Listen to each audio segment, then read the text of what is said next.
I trusted my aunt with everything, until I discovered the $40,000 emergency she cried about was never real, and the truth came out in the most public way possible.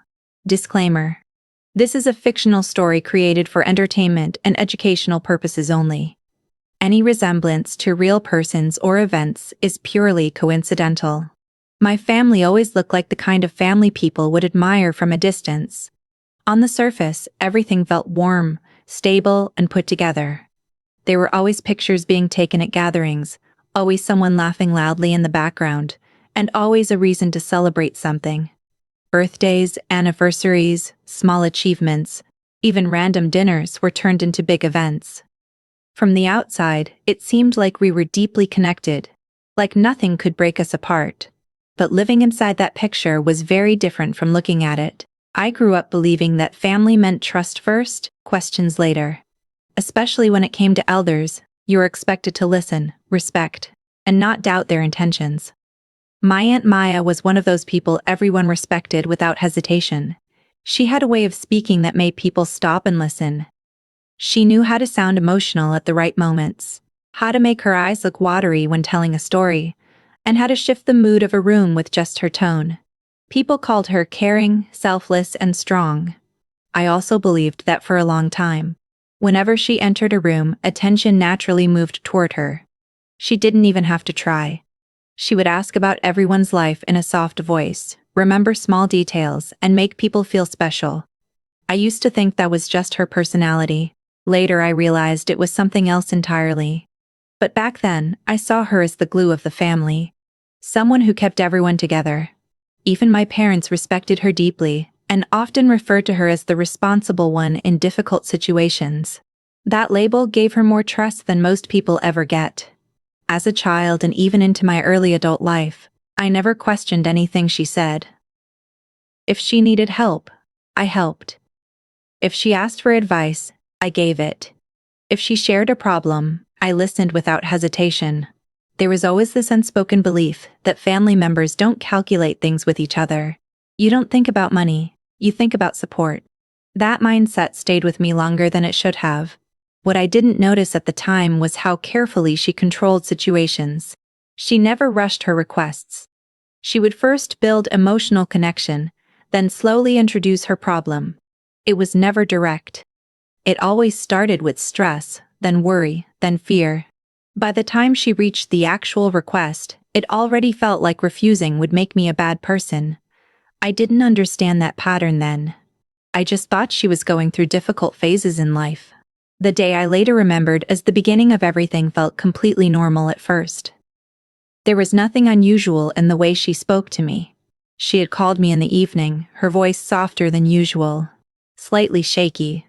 I remember sitting in my room, not expecting anything serious. She asked how I was doing, asked about work, asked about my health. It felt like a regular family check-in. I responded casually, not sensing any urgency. Then there was a pause, a long one. That pause is something I still think about because it didn't feel accidental. It felt placed. After that pause, her tone changed. It became heavier, more emotional, almost fragile. She said she didn't know who else to talk to. That sentence alone changed the direction of the conversation. It created pressure without saying anything directly. Then she started explaining that something serious had happened. She didn't give full details at first. She spoke in fragments like she was struggling to hold herself together. Words like emergency, urgent, and critical kept appearing, but never in a clear structure. It was designed to create panic without clarity. I remember my first reaction was confusion mixed with concern. I asked questions, trying to understand what exactly had happened. But every question I asked was met with another emotional response instead of facts. She would say things like, she couldn't explain properly right now, or that she was too overwhelmed. That made me focus less on details and more on her emotional state. Slowly, my attention shifted from logic to concern. That is exactly how the pressure built up without me noticing it. Then came the request. It didn't sound like a demand. It sounded like desperation. She said she needed money quickly, that it was the only way to handle the situation. She mentioned a large amount, something I wasn't expecting to hear in a personal call like that. My mind paused for a moment when I heard the number. It felt too big, too sudden, too serious. I remember gripping my phone tighter without realizing it. She quickly added that it was temporary, that she would return everything, and that she just needed immediate help to save herself from something she didn't fully explain. At that moment, my thoughts were not organized. I was not analyzing. I was reacting. The combination of her emotional tone, her status in the family, and the fear of something bad happening created a kind of mental pressure that made it hard to think clearly. I remember looking around my room, trying to ground myself, but her voice kept pulling me back into the urgency of the situation. She didn't give space for silence. Every second of hesitation for me was filled with another emotional justification from her side. What made it harder was that I had never seen her ask for anything like this before. In my mind, she was not someone who would lie or exaggerate something so serious. That belief carried weight. It influenced my decision more than anything else. Even though something inside me felt slightly unsettled, I kept pushing that feeling away. I told myself that family doesn't fake emergencies, that there must be a real reason behind all of this, and that helping her was the right thing to do no matter what. So when I finally said I would try to arrange it, there was a brief moment of silence on the call. It didn't feel like relief from her side. It felt like confirmation. Like the outcome she expected had just been achieved. Then her voice softened again, thanking me repeatedly, promising everything would be fine soon, and saying I was the only one she could rely on in that moment. While I sat there still holding my phone, not fully understanding what I had just agreed to. The call that followed felt heavier than I expected, even though I had already agreed to help. After I told my aunt I would arrange the money, there was a strange shift in her tone. It softened even more, almost as if she was relieved, but at the same time it felt carefully controlled. She didn't rush anymore. She spoke slowly, thanking me repeatedly, repeating how I was the only one she could trust in such a critical moment. Those words were meant to make me feel important, but instead they left a strange pressure sitting in my chest. I remember sitting on my bed after the call ended, still holding my phone, staring at the screen as if something else might appear to explain what had just happened. My mind was not calm. It kept replaying her voice, especially the parts where she sounded desperate. At that time, I didn't think about manipulation or hidden intentions. I only thought about urgency. If someone in your family says they are in danger, your first instinct is not investigation, it is action. That was the mindset I had. Within a few hours, I started arranging the money. It wasn't easy for me. It was not something I had just lying around. I had savings, but they were meant for my future plans. Still, the idea of refusing did not feel like an option in my head. I kept telling myself that it was temporary, that she would return it, and that I would manage somehow later. That belief became my justification for every step I took. I transferred funds, adjusted accounts, and even borrowed a portion from someone I trusted, explaining only that it was an urgent family matter. I avoided giving details because I didn't fully understand them myself. During this process, I expected continuous communication from her side, updates about what was happening, maybe even documents or some kind of proof. But instead, there was a strange silence after the initial urgency. She didn't keep calling or sending detailed messages. She only checked in occasionally, always with short emotional texts like, "Thank you" or "I owe you everything." There was no clarity, no structure, nothing that gave me a clear picture of the situation she had described. I noticed it, but I ignored it, convincing myself that she must be too overwhelmed to explain properly. What stood out later, when I looked back, was how quickly everything moved once I agreed. There was no delay in accepting the money. In fact, she provided the transfer details almost instantly.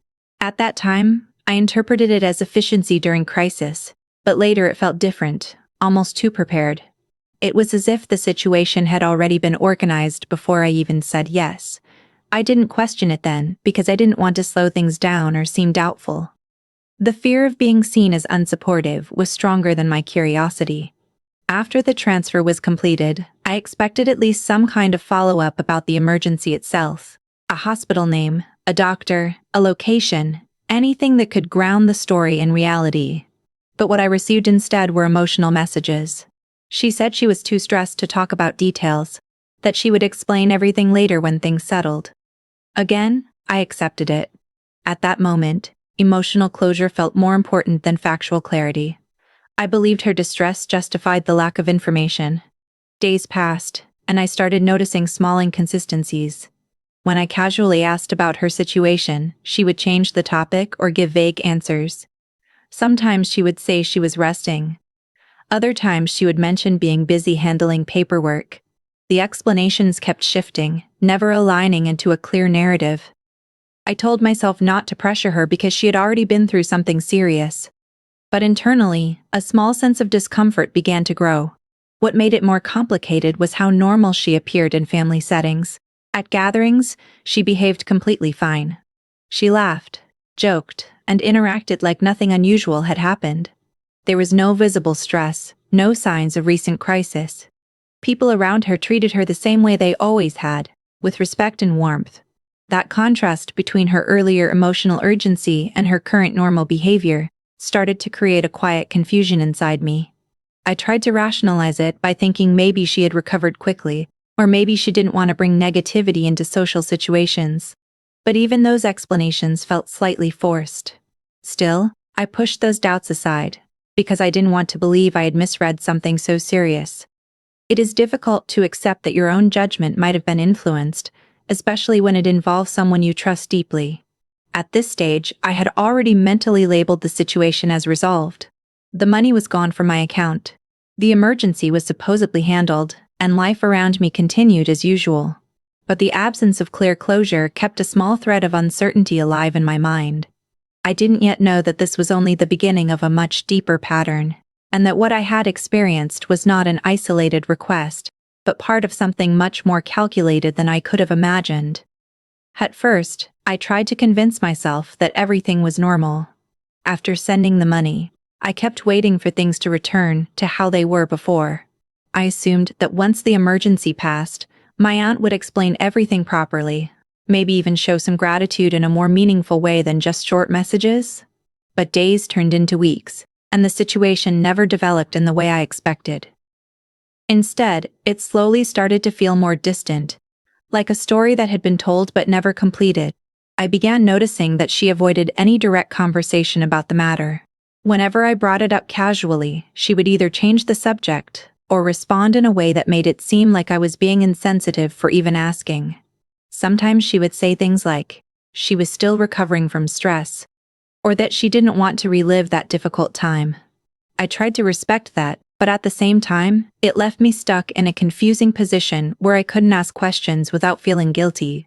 What made it even more unsettling was the complete absence of any formal clarity. There were no medical documents, no detailed explanation of what had actually happened, and no structured timeline of events. I kept telling myself that maybe she had handled everything quickly and privately, or maybe she simply didn't want to burden the family with unnecessary details. But even with those thoughts, something inside me started to feel uneasy. It was not one big red flag, but many small inconsistencies that slowly built up over time. I also noticed that she never once initiated any conversation about repayment. At first, I didn't expect it immediately, but as time passed, it became more noticeable. Someone who had been in such a serious emergency and had received such a large amount of help would normally at least acknowledge the responsibility of returning it. But there was complete silence on that front, not even a vague mention of timelines or plans. That silence started to feel heavier than anything else. In family gatherings, she acted completely normal. She laughed, joked, and participated in conversations like nothing had happened. No one around her seemed to question anything, which made me doubt my own thoughts even more. If something had truly been as serious as she described, wouldn't there still be some visible emotional impact? But there wasn't. That contrast between her earlier emotional breakdown and her current calm behavior created a strange disconnect in my mind. I remember one evening when I finally decided to bring it up again in a more direct way. I asked her gently if everything was now stable, and if there was anything I should know about the situation. For a brief second, I saw a change in her expression, something subtle but noticeable. Then she smiled and said everything was fine now, that I had helped at the right time, and that I shouldn't worry about it anymore.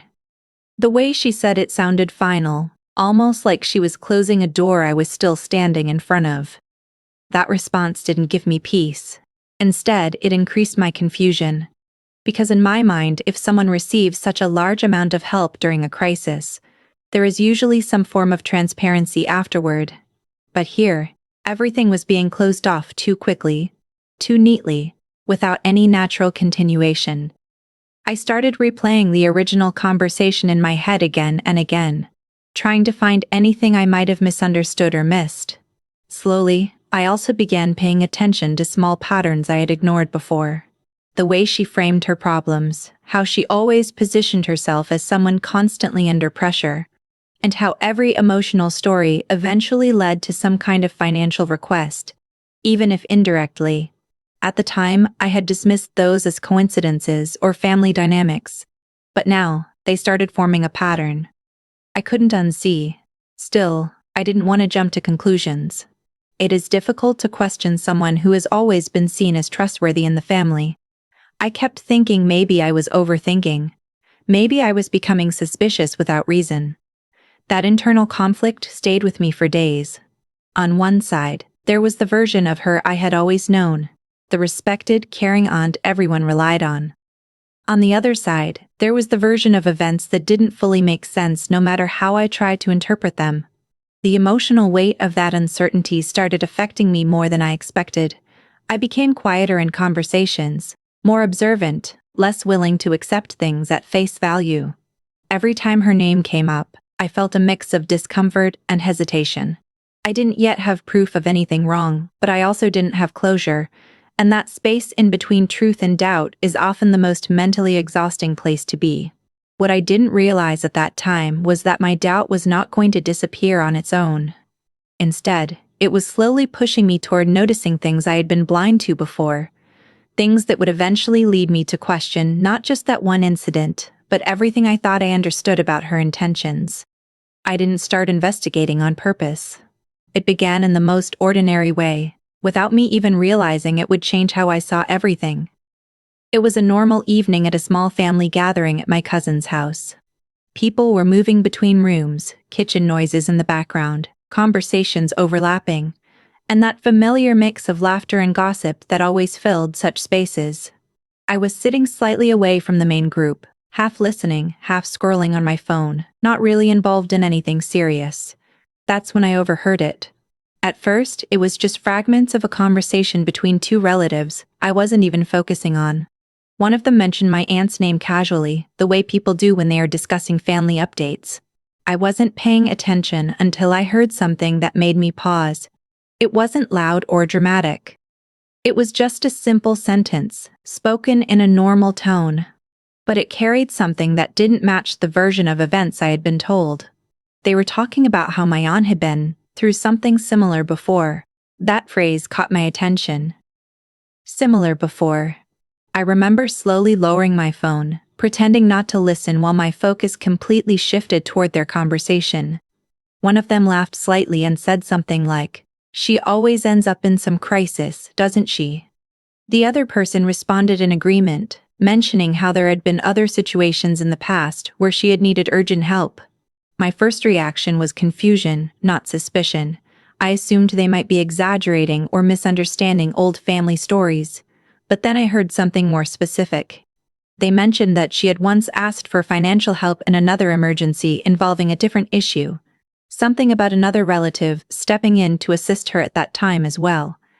That detail made my mind slow down. It wasn't just general gossip anymore. It sounded like a repeated pattern. I stayed quiet, pretending I wasn't listening. But internally, every word was being stored. I didn't interrupt. I didn't react. I just observed. They continued talking, not realizing that what they were saying was slowly building a completely different picture in my head. According to them, it wasn't the first time she had gone through something dramatic that required urgent money. It wasn't even the second. There were hints of multiple situations over the years, each involving emotional urgency and financial assistance from different people in the family. The more I listened, the more uncomfortable I became. Not because I was convinced of anything yet, but because none of this had ever been mentioned when I gave her the money. In my mind, her situation had been unique, sudden, and isolated. But in their conversation, it sounded like part of a recurring pattern that everyone else seemed somewhat familiar with. I remember feeling a strange tightness in my chest, not anger at that point, but a growing sense of disorientation. It was like two versions of the same person were existing at the same time, and I had only been shown one of them. I stayed there longer than I needed to, pretending to be distracted by my phone, while internally replaying every detail I had just heard. After I left the gathering that night, I couldn't stop thinking about it. I tried to convince myself that I might have misunderstood the context. Maybe they were talking about different situations that just sounded similar. Maybe I was connecting unrelated things because I was already sensitive about my aunt's recent request. But even with those attempts to rationalize it, the doubt didn't leave. The next few days, I started remembering small things I had ignored before. Conversations where my aunt would vaguely mention financial stress without details. Moments where she seemed to always be in some kind of ongoing issue, but never in a way that allowed clear verification. At the time, I had seen it as normal life struggles. Now those same memories started forming a pattern I hadn't noticed before. I didn't confront anyone immediately. Instead, I started asking casual questions to different family members, without revealing too much about my own thoughts. I kept it light, as if I was just curious. But every answer I received added another piece to something that was starting to look less like coincidence and more like repetition.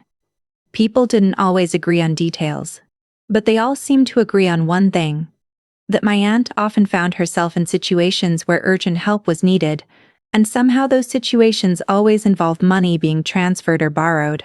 What unsettled me the most was not just the pattern itself, but the way it was normalized. No one seemed shocked by it. It was almost accepted as part of her personality. Like she was someone who constantly struggled, and the family had grown used to stepping in whenever needed. But for me, this was the first time I was seeing it from a different angle, because I had just experienced it directly. That night, I went back home with a completely different mindset than I had before. The same person I had trusted without hesitation now felt unfamiliar in a way I couldn't explain properly. I started going through old messages again, rereading the conversation where she had first asked me for help. The tone, the timing, the urgency, everything I had once accepted without question, now felt like something I needed to reevaluate carefully. And the more I looked at it, the more I felt like I was standing at the edge of something much bigger than a single request.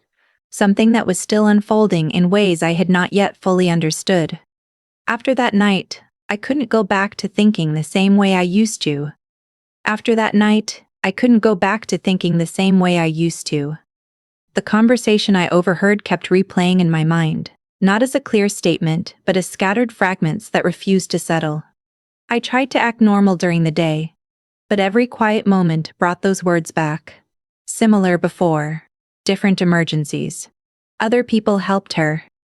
It didn't feel like random gossip anymore. It felt like something I had missed, because I had never looked closely enough. At first, I told myself I needed proof, not assumptions. I didn't want to become someone who builds conclusions from half-heard conversations. So I decided to look into things more carefully, but in a way that wouldn't create conflict. I didn't tell anyone what I was doing. I just started paying attention to details I had previously ignored. I went through old messages, bank transfers, and even casual family group chats where her name appeared. I wasn't searching for drama. I was trying to understand if there was any structure behind what I had been told. What I found slowly started shifting my perspective. It wasn't one big discovery. It was a series of small inconsistencies that didn't match the story I had originally believed. Dates didn't align properly. Some situations she had described as urgent didn't have any follow-up discussion afterward. There were mentions of help being given, but no clear explanation of what happened after that help. It was like reading a story with missing chapters. I also noticed something else. Every time there was mention of a crisis involving her, there was always money involved, but never in a transparent way. The explanations were always emotional rather than factual. That pattern stood out more clearly now than it did before. Earlier, I had accepted emotional explanations as enough, because I trusted her. Now, I was beginning to realize that emotion had replaced clarity in every situation. Still, I wasn't ready to label anything in my mind. I kept telling myself there could be reasonable explanations, I simply didn't know. Maybe she was private about her problems. Maybe the family didn't discuss details openly. I was constantly balancing between doubt and denial, trying not to jump too far in either direction. Then I started focusing specifically on financial traces. I went back to my own transfer records, not just the one involving her, but older ones where I had helped her in smaller ways before. I realized there was a pattern in timing. Her requests often came during emotionally intense conversations, not during calm, structured discussions. There was always urgency attached to the request, even if the situation itself was never fully explained. I also compared notes with my own memory of that first call. The urgency, the emotional breakdown, the lack of detail, the pressure to act quickly. At the time, I had interpreted all of that as genuine distress. But now, looking at it with a more critical mindset, I began to notice how much of the conversation had been designed around emotion rather than information. I hadn't been given space to think. I had been guided toward reacting. One evening, I decided to quietly ask a distant relative about past incidents. I didn't mention my own situation. I simply asked if they remembered any times when my aunt had faced major emergencies. The response I got was hesitant at first, like the person was choosing words carefully. Then they mentioned that yes, there had been situations before where she had needed financial help urgently. Not just once, but more than once over the years. That was the moment something inside me shifted. It wasn't just the confirmation of multiple incidents.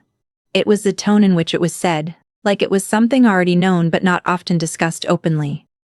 I asked a few more questions, trying not to sound suspicious.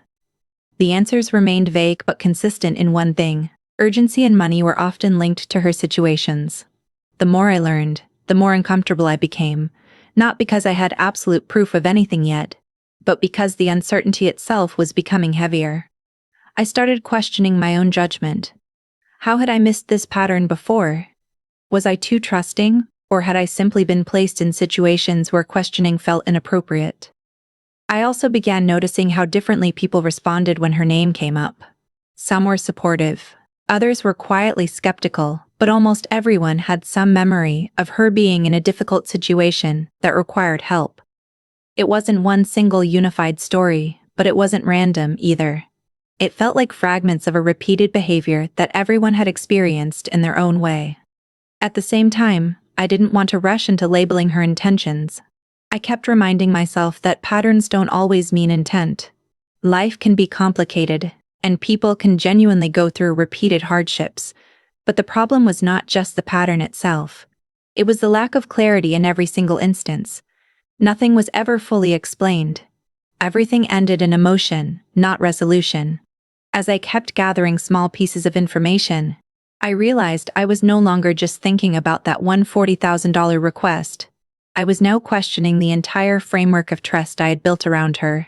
Every memory, every conversation, every moment of help I had given started to look slightly different in hindsight.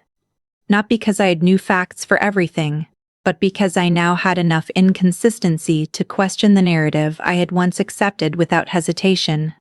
And somewhere in the middle of all this quiet investigation, I started to understand that the truth I was looking for might not come as a single confirmation, but as a gradual realization built from everything I was slowly beginning to see differently.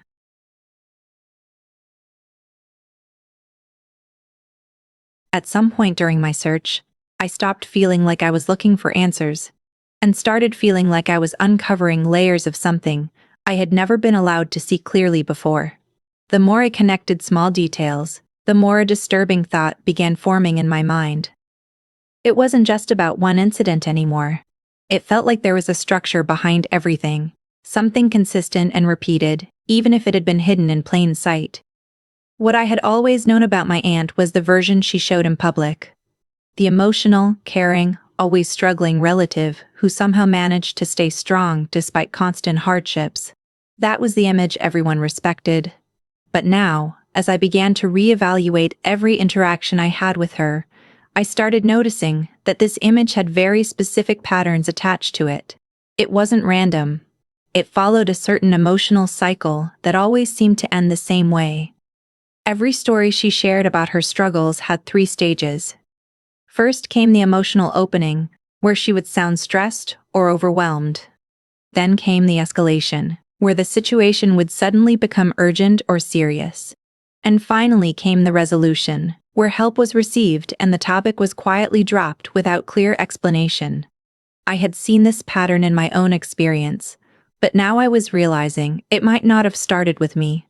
As I continued to observe more carefully, I began to notice something even more uncomfortable. The people around her didn't question her stories deeply, not because they were naive, but because she had built a reputation over time. That reputation acted like protection.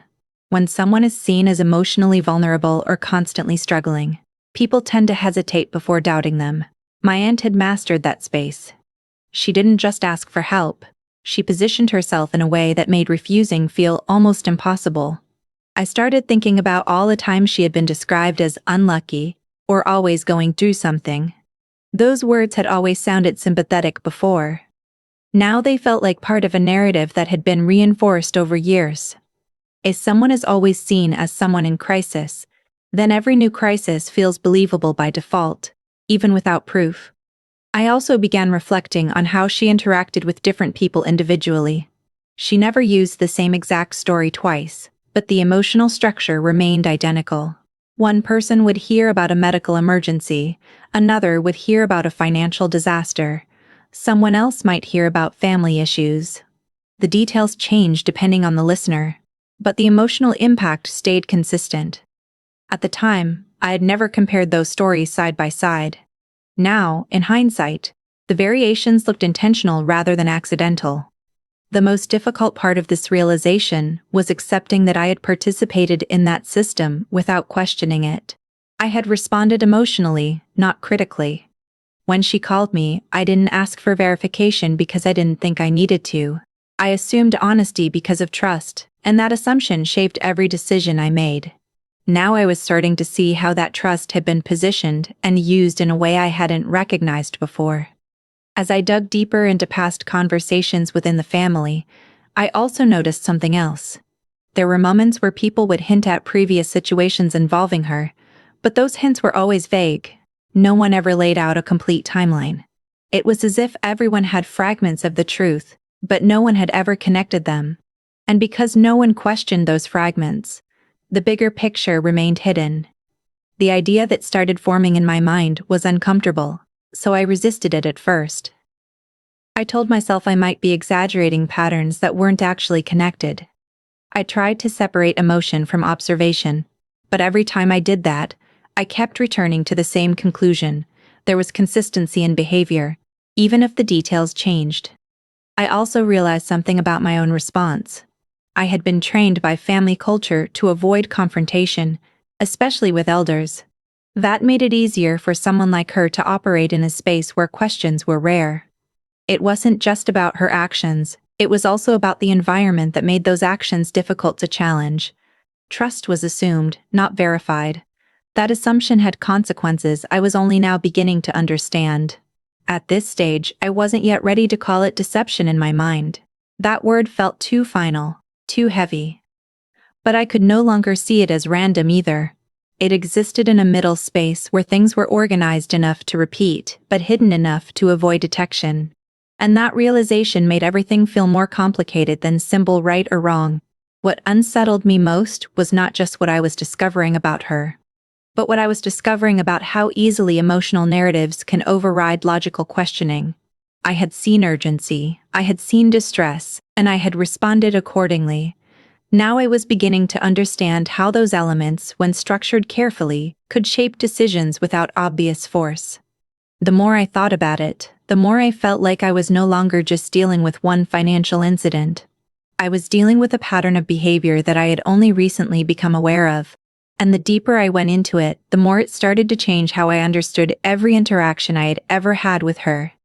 And as this realization settled in, I found myself questioning not just what had happened to me, but how long this version of reality had been operating without me ever noticing it. After everything I had started to notice, I thought the situation would slowly settle into silence. I expected distance, maybe avoidance, or at most a few uncomfortable family interactions where nothing important would be said directly. But instead, something completely unexpected happened that shifted the entire direction of everything I thought I was dealing with. It started with a simple message in the family group chat.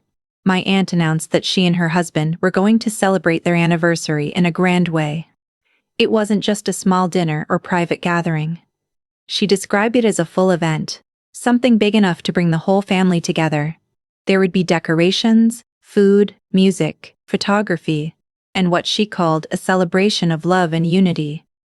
The way it was written made it sound almost like a public statement rather than a personal invitation. At first, I just read it without reacting. I didn't feel anything unusual in that moment. Family celebrations were normal, and people often invited each other to events like this. But what made it different for me was the timing. Everything I had been quietly questioning in my mind was still unresolved, and suddenly she was planning something big, joyful, and public as if nothing else existed in the background. As more details came in, I realized this wasn't going to be a small gathering. She had arranged a proper venue, invited extended relatives, and even involved some people who were not very close to the family. There was a sense of importance attached to it, like she wanted it to be remembered. Photos, speeches, and formal moments were all part of the plan.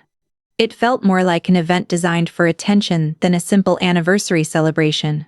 I remember sitting with my phone in my hand, reading the messages again and again, trying to understand why this felt so unsettling.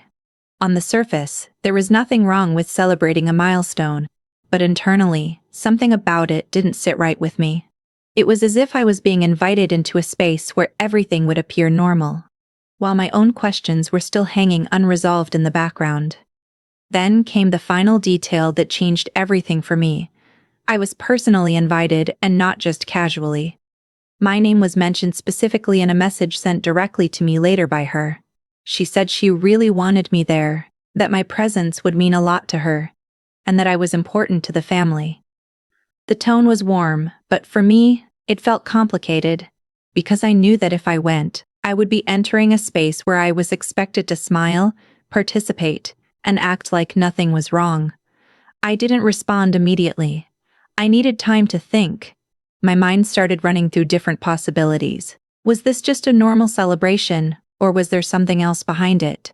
Why did it feel like everything was being pushed toward a public moment, right when I was beginning to question private truths? I couldn't ignore the timing, even though I had no clear evidence linking the two things directly. Over the next few days, I observed how excited the family seemed about the event. People were talking about outfits, gifts, and arrangements. There was a lightness in the conversations that felt very different from what I had been experiencing internally. I found myself staying quiet in most discussions, listening more than speaking. The contrast between my internal thoughts and the external atmosphere became more noticeable with each passing day. I also noticed something subtle. My aunt was very active in organizing everything personally. She was coordinating details, assigning tasks, and making sure everything looked perfect. She seemed focused on presentation, on how the event would appear to others. That attention to image stood out to me, especially after everything I had been thinking about recently. It felt like the event mattered not just emotionally, but visually. At one point, I even considered not going at all. I thought about stepping back quietly, avoiding the situation completely. But that idea came with its own pressure. Not attending would raise questions. It would create distance in a way that might not be easily explained without confrontation, and I wasn't ready for that kind of direct conflict at that stage. So instead of deciding immediately, I began thinking differently. I started seeing the event, not just as a celebration, but as a setting where everything would be visible at once. All the relationships, all the interactions, all the behaviors would be in one place.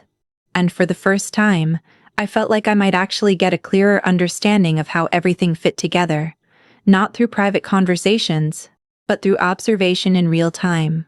As the date of the anniversary got closer, the atmosphere in the family became more animated. People were preparing, discussing, and planning as if it was purely a joyful occasion. But, for me, it felt like I was standing slightly outside of it all, watching from a different perspective. I wasn't just thinking about the celebration anymore. I was thinking about everything that had led me to question it in the first place, and what it might mean to be present in a place where appearance and reality might not fully match. And as I accepted the invitation, I knew I was stepping into a situation that would either confirm my doubts or completely change how I understood everything I had been trying to piece together so far. After I accepted the invitation, my mind didn't feel settled. Instead, it became sharper, more alert, as if something inside me had shifted into observation mode. I wasn't thinking like a guest anymore. I was thinking like someone who needed to understand what was really going on beneath the surface of things. The idea of the anniversary party no longer felt like just a family event. It felt like a stage where everything would be visible at once, whether intentionally or not. In the days leading up to it, I couldn't ignore the pressure building inside me. I kept replaying everything in my head, from the first emotional phone call to the conversations I had overheard and the small inconsistencies I had noticed. Each memory felt like a piece of a larger puzzle, but none of them were fully connected yet. I knew that if I went to the event, I needed to be prepared, not emotionally, but mentally. I needed clarity, not reaction. That's when I started organizing everything I had. I went back through my bank records and carefully documented the transfer I had made. I took screenshots of messages, saved call logs, and arranged them in a timeline so I could see the sequence clearly. I wasn't trying to build a story yet. I was just trying to separate facts from memory, because memory can easily become distorted when emotions are involved. As I worked through it, something uncomfortable became clear. The urgency she had expressed, the emotional intensity, and the lack of follow-up details all existed in a very specific structure. It wasn't random communication. It followed a pattern that made emotional pressure stronger than logical thinking. At the time, I hadn't recognized it because I was inside the situation. Now, looking at it from a distance, I could see how tightly controlled the flow of information had been. I also began writing down every contradiction I could remember from later conversations. Moments when her story changed slightly, or when she avoided giving direct answers. None of these things were dramatic on their own, but together they formed a consistent pattern of avoidance around clarity. That absence of clarity was what kept bothering me the most, not because I had proof of wrongdoing, but because I never had enough information to fully understand what I had agreed to. At the same time, I didn't want to assume too much. I kept reminding myself that being suspicious without complete evidence could also lead to wrong conclusions, so I balanced my thoughts carefully. I told myself I wasn't there to accuse anyone. I was there to observe and understand. That mindset became important, because it stopped me from turning emotion into assumption. As the event day approached, I also noticed how normal everything looked from the outside. Family conversations were focused on preparation, clothing, travel arrangements, and gifts.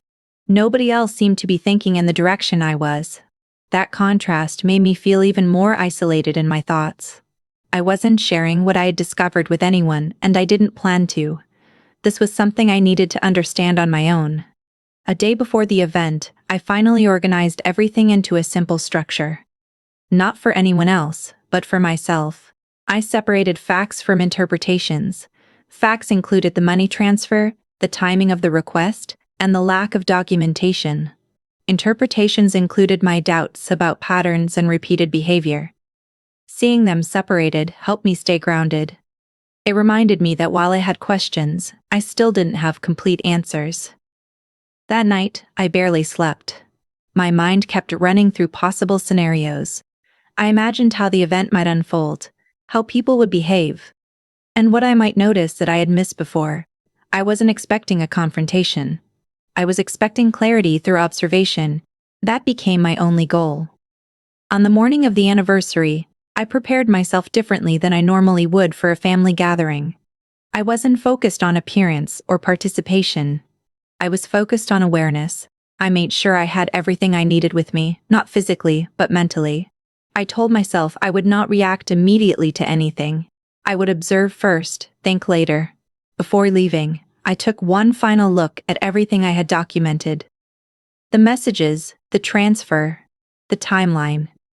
It didn't give me closure, but it gave me structure. And that structure was important, because it kept me from feeling lost in emotion. As I stepped out, I wasn't just going to a celebration anymore. I was walking into a situation where everything I had been questioning would exist in the same space. And for the first time, I would see how it all behaved when placed under real attention. Not memory, not assumption, but direct observation of people and their actions in real time. The moment I entered the venue, everything looked exactly like what had been described in the messages, but more polished, more controlled. The decorations were elegant, the lighting was warm, and the entire space was arranged in a way that made it feel like nothing outside that moment existed. People were dressed nicely, smiling, greeting each other, moving around with comfort, as if they were stepping into a completely normal and happy celebration. But for me, nothing felt normal. I kept my expression steady and walked in quietly, greeting relatives when necessary, but staying mostly observant. I was not there to participate the way others were. I was there to watch carefully. My eyes kept moving between faces, conversations, and the way people interacted with my aunt. She was at the center of everything, just like always. She looked confident, calm, and completely in control of the environment around her. That alone made me more alert than relaxed. She greeted me warmly when she saw me, pulling me into a brief hug, acting as if everything between us was perfectly normal. Her voice was soft, her smile natural, and her tone welcoming. If someone didn't know anything else, they would think I was just another guest at a joyful family event. But I knew what was behind my silence. I responded politely, nothing more, and then slowly stepped back into observation mode. As the event continued, people gathered for speeches. Family members stood up one by one, sharing memories, praising the couple, and talking about love, support, and togetherness. Each speech added to the emotional atmosphere in the room. There was laughter, applause, and moments of sentiment that made the audience smile. It all looked carefully structured, like everyone was following an unspoken script of celebration. My aunt's turn eventually came. She walked up confidently, holding the microphone, and the entire room quieted down. This was the moment she had been preparing for. She smiled at her husband, then looked at the audience with a calm expression that suggested gratitude and emotional depth. She began speaking about their journey together, the challenges they had faced, and the strength of their relationship.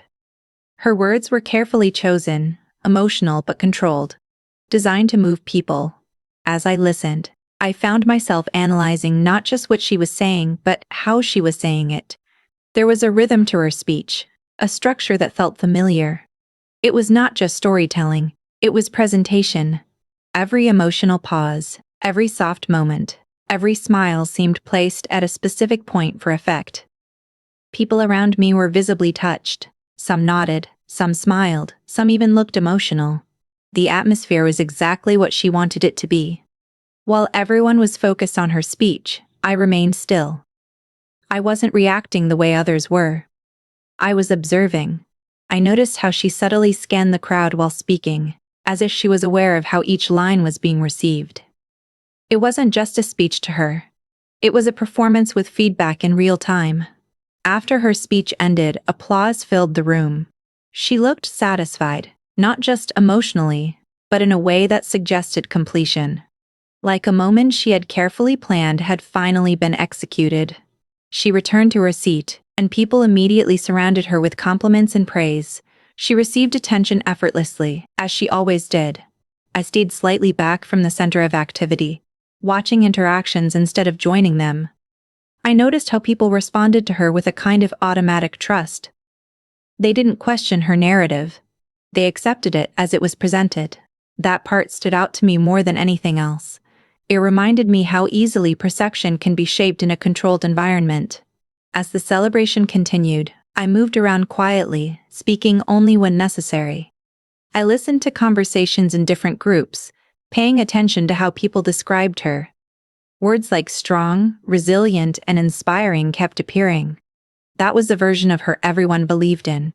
And seeing it reinforced so publicly made me feel even more aware of the difference between perception and my private experience.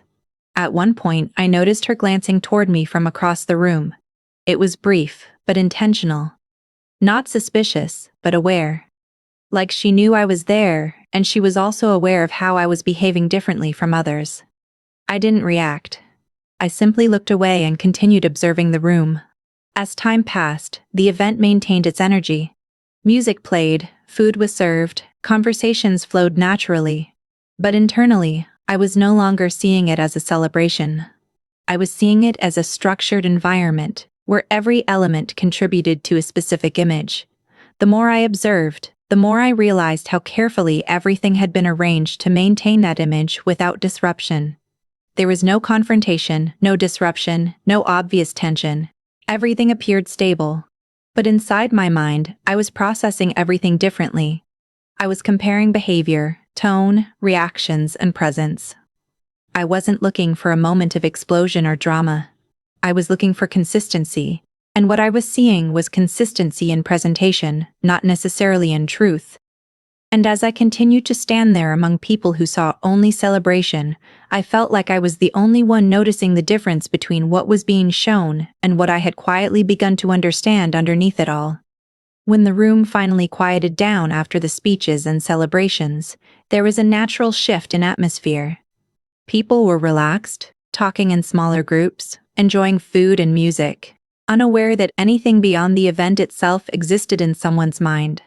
But for me, something had already reached a point where silence felt heavier than noise. I wasn't looking for attention. I wasn't looking for drama.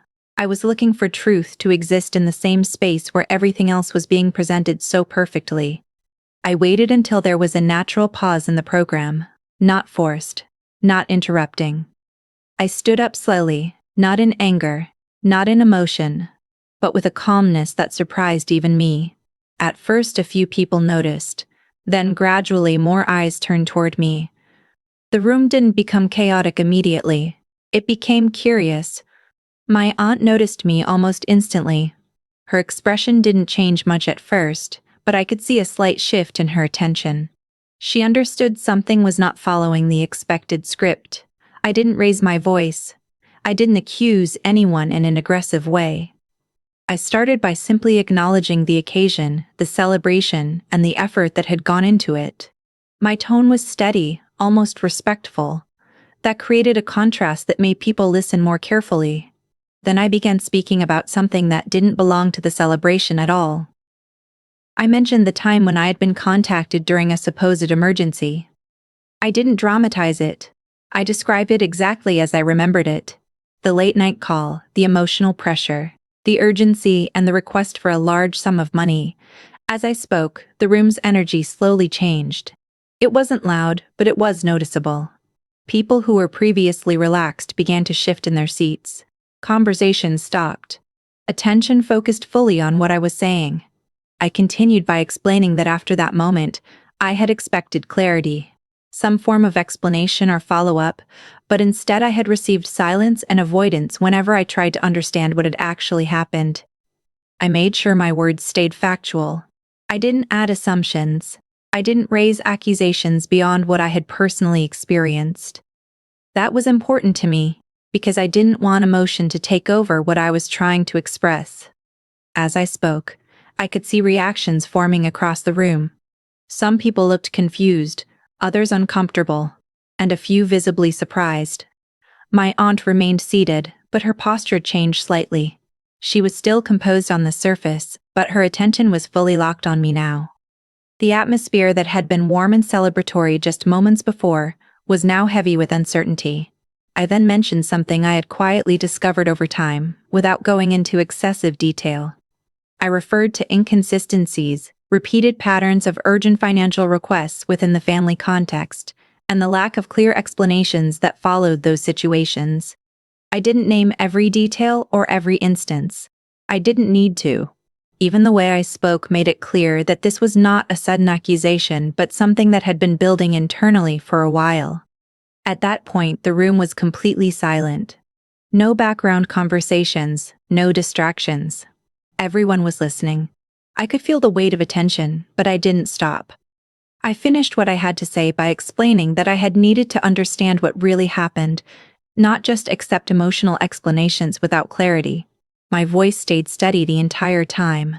When I finally stopped speaking, there was a pause that felt longer than anything else that had happened that night. Nobody immediately reacted.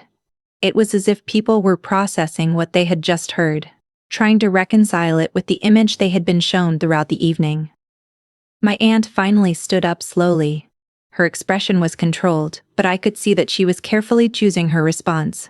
She began by addressing the situation calmly, stating that there had been misunderstandings and that everything she had done was within the context of real stress and difficulty. Her tone was measured, not emotional, almost defensive, but carefully structured. She did not directly deny everything, but she also did not fully engage with every point I had raised. Instead, she tried to redirect attention toward emotional context and family unity. Some relatives began speaking softly among themselves. A few tried to diffuse the tension by saying that these were private matters that should not be discussed publicly. Others looked unsure, caught between two versions of reality they had just been exposed to in the same moment. The energy of the room had completely shifted from celebration to uncertainty. I didn't continue arguing. I had said what I came to say. I simply stood there for a moment, looking at the reactions, understanding that the purpose of silence had now changed. It was no longer about celebration. It was about absorption of truth, whether people were ready for it or not. My aunt eventually stepped forward and tried to regain control of the situation by speaking directly to me in a calmer tone, asking to talk privately later. Her approach was composed, not confrontational. It was an attempt to move the situation away from the public space. I didn't respond immediately. I simply looked at her, then at the room, then back again. What happened next wasn't loud or dramatic. There was no explosive reaction, no immediate resolution. Instead, there was a slow dispersal of energy. People began to move again, some avoiding eye contact, others continuing conversations quietly, as if trying to return to normality after something that disrupted it, without fully breaking it. But the sense of normal had already changed. And as I remained standing in that space, I understood that whatever happened next would not stay contained within that room anymore. This story is a reminder that not every smile hides honesty, and not every emotional request comes without a hidden cost. Sometimes the truth doesn't arrive loudly. It builds quietly through patterns, silence, and unanswered questions.